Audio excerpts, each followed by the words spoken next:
Koja više žena? Dodavam srce. Dodavam srce, evo. 6, 2.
Gospode Isuse Hriste, slava ti Isuse, tatko naš, tatko nas site, возлюбен tatko, nijeđi krevame racete kon tebe, tvoji te deca povikuvat, da sleze tvoj duh na ljubovta, nije veruvame vo Gospoda Isusa Hrista, soglasni sme, deka nije potrebna tvoja ta sila i site zajedno velime, Gospode Isuse Hriste, dojdi vo moje to srce, dojdi vo ovoj dom, dojdi vo ova zajednica i nasekade, tebe ti pripadjame, da ja primime tvoja ta sila, ti da vladeš vo nas, da ne iščistiš, da ne oblečeš vo sila, nije živeme i umirame vo tebe, a ti ni veliš, Gospode Isuse Hriste, vije ne može poveke da umrete. Nije sme živi vo tebe i soglasni sme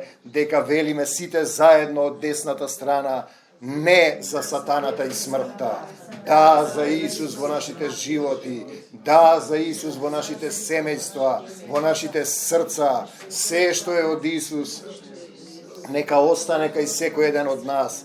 Се што не е од Исус да си замине, да не се враќа повеќе во името на Господ Исус Христос. Тоа е заповед од десната страна, не отстапуваме, бегај од нас, Сатано, во името Исусово и не враќај се повеќе. Ние сме согласни Духот Твој да слезе, да ја сетиме Твојата сила во нашите срца, да имаме водна бања во Словото, да бидеме здрави и исцелени во името на Господ Исус Христос. Согласни сме и бараме од Таткото Небесен исцелување, исцелителен дух од небесата, пламенен оган врз секоја душа, врз секое тело, врз секоја коска, врз секој еден од нас, и велиме живот изрекуваме во името на Господ Исус Христос. Слава Ти, Господе Исусе Христе. Отвори ги овие живи слова, да ги подкрепиш со чуда, со отчитување на Духот, да ни покажеш дека си живиот Бог, дека живееш во нашите срца. Амин. Амин. Слава Ти, Господе Исусе Христе. Ова е Твој дом и го објавуваме Царството Божјо во овој дом, го прославуваме Царството Божјо, го предаваме овој дом и оваа заедница во Твоја собственост. Ти да не водиш и управуваш. Те сакаме, Господе Исусе Христе. Одиме од Дела апостолски. Ова вчера, во четврток, односно неделата, со заедницата што слуша со срцето, го исчитавме, но е интересно, ти објаснува еден принцип на крштевањето со дух, што значи и кој е принципот. Црквите зборуваат за дух, некои велат има дух, некои велат нема дух, но не им се јасни причините и последиците зошто има и зошто нема, а овде е објаснет еден од принципите, покрај оние што сме ги зборувале досега, например со евнухот, како беше крстен во духот. Сега зборуваме за еден војник на Цезар, до Кесарија, имаше еден човек по име Корнелий, 10 глава, Дела апостолски. Од италската чета, значи тој не е евреин, римјанин, римски војник, може би националноста му е друга. Тој беше, еве еден принцип, благочестив. На друго место вели христолюбив, односно боголюбив, богобојазлив човек. Пазете, заедно со целиот негов дом, тој значи на 100 луѓе командува, изобилно даваше милостина, значи принципот на Исус е милост сакам, а не жртви. На народот секогаш му помагаше и му се молеше постојано на Бог. Иако не го познава Исус, значи тој остварува некој критериум. И потоа му се јавува нему ангел околу 10-тиот час и му вели Корнелий. Тој го виде ангелот, падна уплашен и рече: што е Господи? Значи свесен е дека има Господ, го барал Господ, не го познава Исус, и бидејќи го бара му се објавува и вика: Господ, ангелот му збори, си спомна за молитвите твои. Значи молитвите се важен дел, континуирано, и милоста, милостините твои што ги правиш, не се тоа само физички, материјални. Милост сакам, значи и милост кон тие што се обесправени, што се гладни, што не се дојдени до состојбата да бидат здрави и исцелени. Нели? Другата реплика која се порамнува со ова е милост сакам, а не жртви, и вика: кој нема милост, ни во судот ќе нема милост за него. Пазете, ова е важен момент. Ако немаш милост овдека, милост кон се, па ќе дојдеме понатаму, и сега му кажува да прати луѓе да го најде Петар таму и таму во Јопија. И сега тој ќе ти каже, вели, зборови, пазете го принципот, преку кој ќе се спасиш ти и целиот твој дом. Значи Петар ќе дојде и ќе му каже зборови на римјанинот, не доаѓа лично Исус, некој треба да дојде да ти ги каже тие зборови преку кои ќе се спасиш. Корнилий го послуша, повика слуги и пак повикува еден слуга, благочестив војник, ги испраќа да одат кај Петар, доаѓаат во Јопија. Петар се моли. Во исто време Духот делува и кај Петар. Бара нешто за јадење, ја има онаа визија, израелците во Стариот Завет не можат да јадат се, например, некои животни можат, некои не можат, тој му спушта на една крпа се во визија и му вели: јади, Петре, и коли. Петар му вели: не јадам нечисто, а Отецот му вели: Бог ќе очисти се и не го сметај ти за нечисто. Тоа се повтори 3 пати, значи ни кажува 3 пати некои работи, за да разбереме дали е од него или не. Петар е во недвоумица што се случува и така натаму.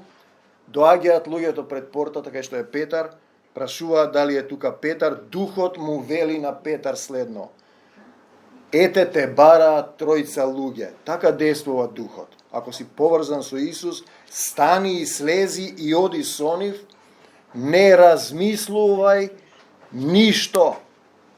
Пазете го принципот. Петар веднаш оди таму, јас ги пратив. Тој е во постојан контакт, тој е човек што е обземен, како да речеме, крстен, роден во духот. И така натаму, Петар слегува долу и им вели: јас сум тој што го барате. Прашањето е: зошто сте дошле? На секој од нас му го поставува тоа прашање. Зошто си дошол овде? Директното прашање е: што сакаш да сторам за тебе? Ние го повторивме денеска, неколку имавме една серијална ослободување молитви. Истотникот му објаснува во слугата дека ангел се појавил и му рекол да те повика тебе, да одиш кај човекот, да ги слушнеш што сакаш да му кажеш, твоите зборови, тоа не се негови, и така натаму. Петар оди кај Корнелиј, еве ја поентата, втората точка. Значи, Корнелиј е богобојазлив, се моли, ќе видиме што се случува. Петар влегува таму, Корнелиј падна пред нозете негови и му се поклони. Ние го имаме тој момент, никому не му се поклонува на Господ. И Јован падна пред ангелот, му се поклони, ангелот му рече: стани, јас сум слуга. Петар му вели исто: стани, јас сум само човек. Но е битен односот дека падна пред слугата кој дојде, оти знае дека е пратен од Господ. Петар му објаснува дека евреите не треба да се дружат. Значи, пазите која состојба била: илјадници години, 3 генерации, колку беше, по 14, не смее евреин да се меша со неевреин, за да ги научи. Ако си се дружал со неевреин, си морал 3 дена да постиш, да се кадиш, да чистиш.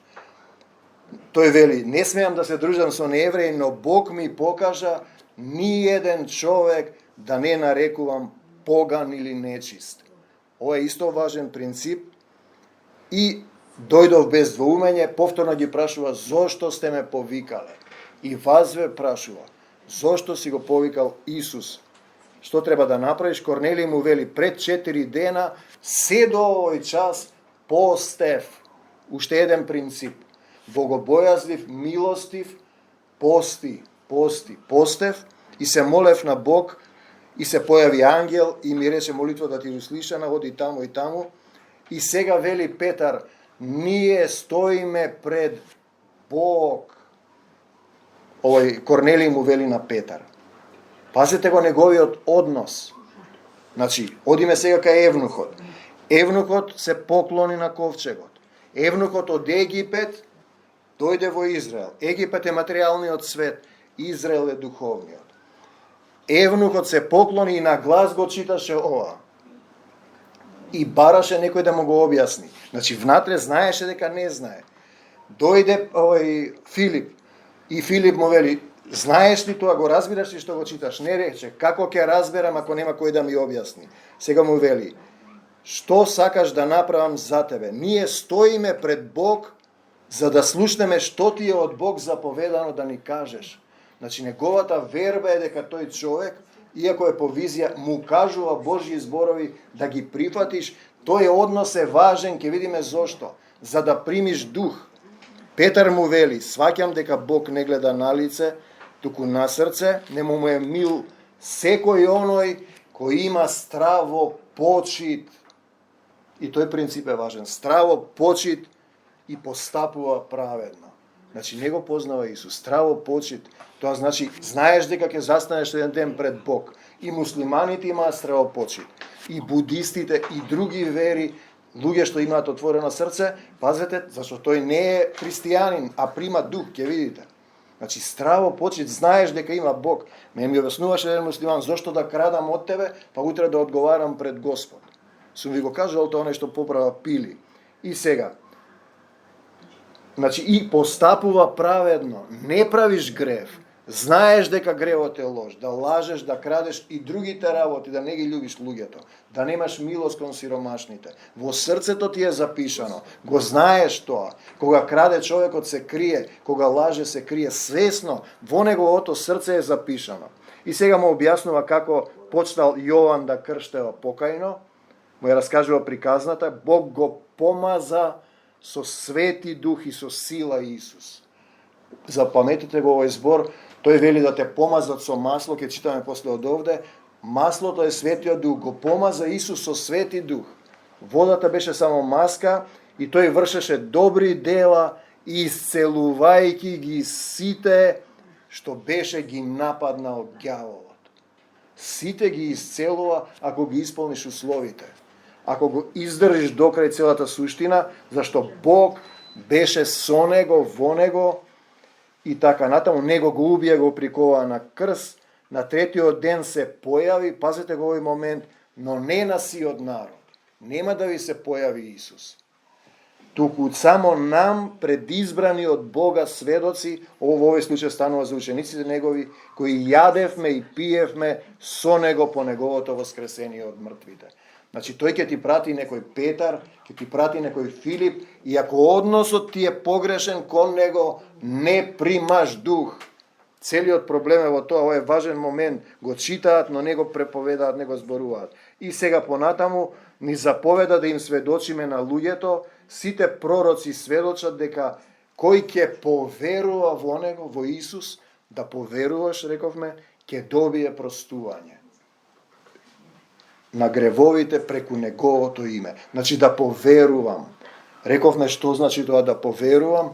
Поверува и затоа зборува. Почетна категорија, поверуваш во Исус, верувам и се враќаш на стариот начин. Се случува нешто, верувам, мама. Не, се фаќам за Исус, увереност, значи останувам во верата до крај. Верувам во Исус со штитот на верата, ќе ги сопре сите стрели нели на нечестивиот и увереност. Што и да се случи, тој ми вели, гори зградата, не ти е тебе жал, ти пееш. Се запали пожар во зградата. Мојот брат роден. Викам, зошто да пеам Исус ако сака? Викува си ке прати ангели. Тој се секира, тој живее во Холандија, дознал дека гори зградата, јас бе во Маврово, значи јас сум уверен и се изгаси, ништо немаше на нашиот стан. Освен малку црно кое го измивме. Значи, увереност до крај и сега додека Петар ги зборува овие зборови, Духот Свети слезе над сите што го слушаа Словото. Ние вчера зборувавме кај Билјана. Зошто е посилен Духот кога сме повеќе? Па кога еден човек, ако слезе силен дух, колку интензитет во тој, ќе паднеш на земја и ќе се тресеш, не можеш да издржиш. Кога се повеќе луѓе се распоредува на сите и има поголема сила. Тоа е целата суштина, значи слезе над сите. Израелците се зачудија како може Светиот Дух да се излее над незнабожците. Пазете. И тие го возвеличуваа Бога, зборуваа на разни јазици. Овој феномен го сакаат протестантските цркви, само пентакосалците и харизматиците, другите не веруваат, зашто им дава посебност. Тука може да влезе сатаната ако не разбираш што зборуваш, затоа на почетокот и на крајот треба да го ставаш Исус, затоа е потребно искуство. И еве го овој стих, еднаш ме праша глувата заедница што значи.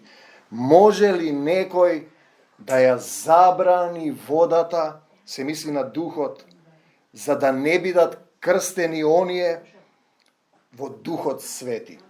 Не можеш ти да го сопреш Духот, Духот оди каде што сака, значи како што ветрот не го гледаш, доаѓа и заминува, тој оди каде што сака. Во Стариот Завет на едно место вели, никој нема власт над Духот. Духот треба во тебе да те води, да те овласти, откако ти ќе му ја дадеш власта врз себе. Да му ја дадеш, значи вистински, ќе направиме на крајот по тоа молитва во оган, значи да го предадеш твојот живот вистински собственоста на Исус. Потоа тие беа крстени и така натаму, значи вистински се крстеа, не влегоа во вода како што гледате. Водата ќе ја направиме ние ако ви е мерак, тоа е надворешно да покаже. Кога се капеш надворешно ти олеснува, нели? Замисли сега внатре да се искапеш. Ама еднаш искапа не е доволно. Сега ние се испотивме, дојдовме дома, од дома искапани, после ќе одиш, нели, утре, заутре ќе си, пак се капеш. Не е доволно тоа еднашка. Не е одеднаш. Денеска пак гледам еден пастор запнал како било абсурдно, еднаш спасен, за секогаш спасен. Ама нема таква гаранција. Секој предмет има рок на трајање и гаранција. Ти имаш трајање 80 години. Не си секогаш дете. Само Бог е вечен, таткото, и нормално е дека кој ќе претрпи до крај. И сега доаѓаме, секогаш кога има некоја ситуација, ние го имаме тоа кај Јаков, радувајте се кога ќе паднете во искушение, во заедницата слегува поука во духот. И тоа почнува, кога ќе има некој состојба која излегува од некој контрола, знам тогаш кој е учителот, слегува поука, кој е пастирот, кој е водичот, кој зборува, тој сака сите наш да не поучи, сотрудници, намерници, едни доаѓаат, други не доаѓаат, малкумина избрани, мнозина повикани. Затоа што христијанството е процес да се додржиш до крај. Не е сега еднашка направи нешто и готово. Значи, тие имаат заедници мали во Македонија, финансирани од странство, и ни биве важно да има број на верници, и он оди на железничка, рацете спасен, ајде, готово, спасивме 100 души.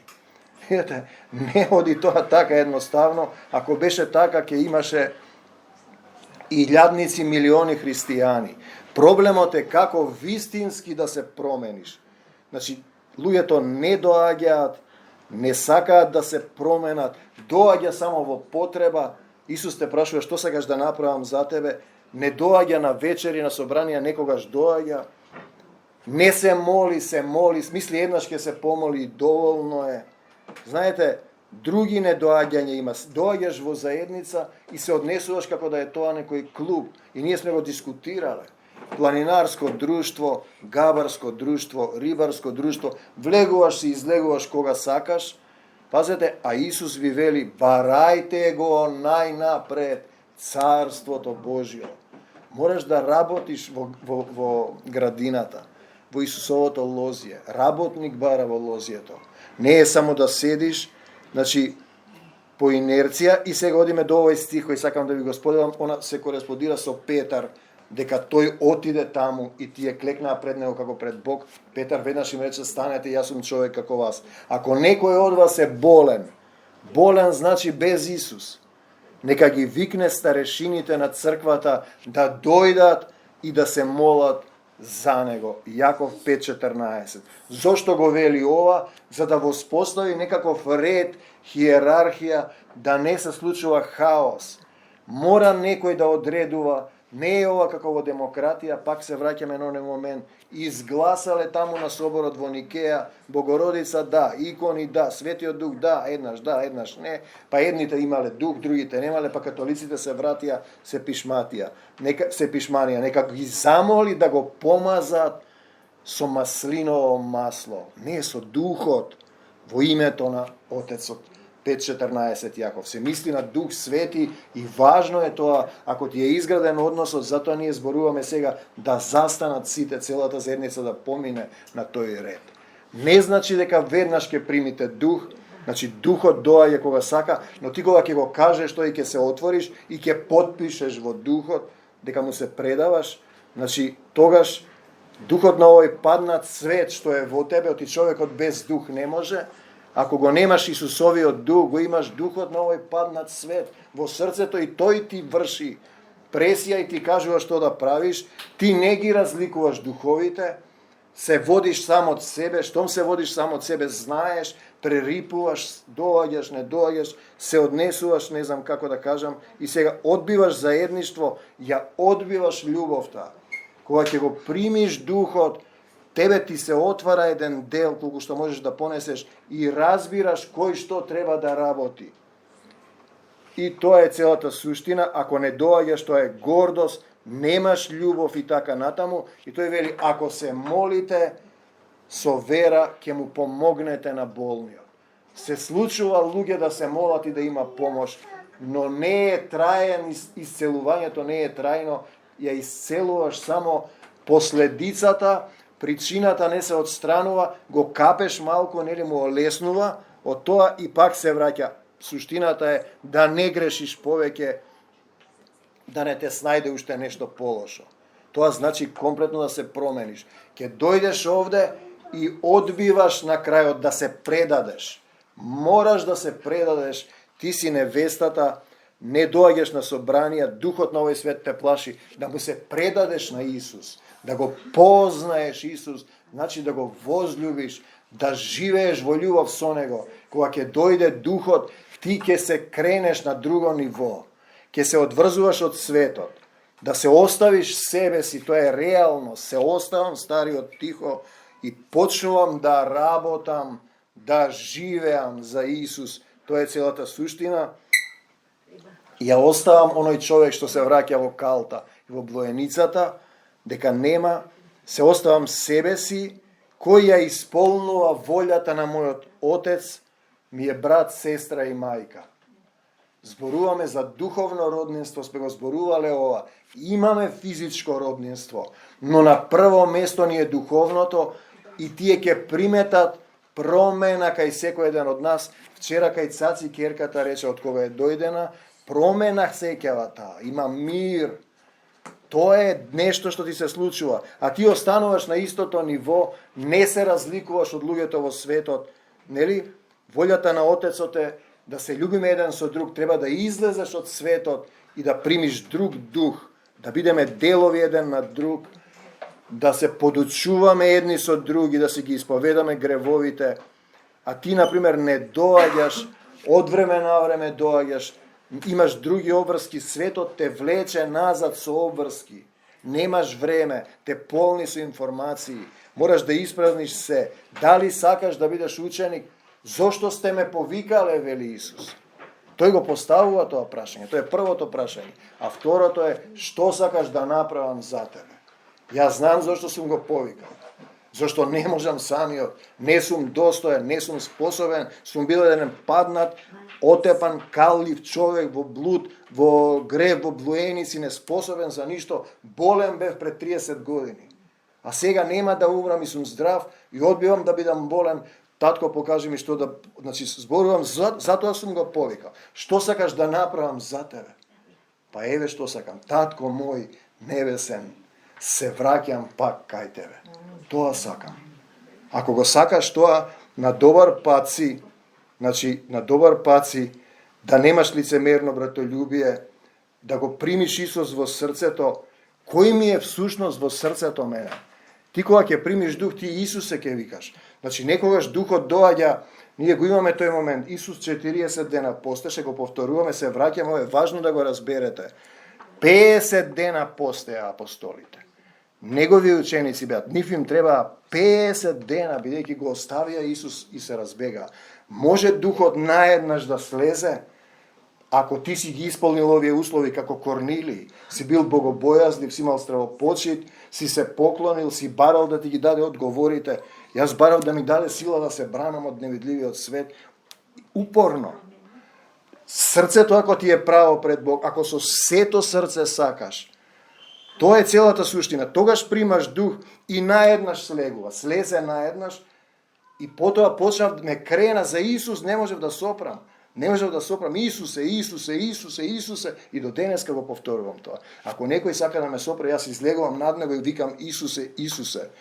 Признавајте си ги еден на друг, молете се еден за друг, што е тоа во тебе што те спречува да му одговориш на прашањето, зошто си ме повикал?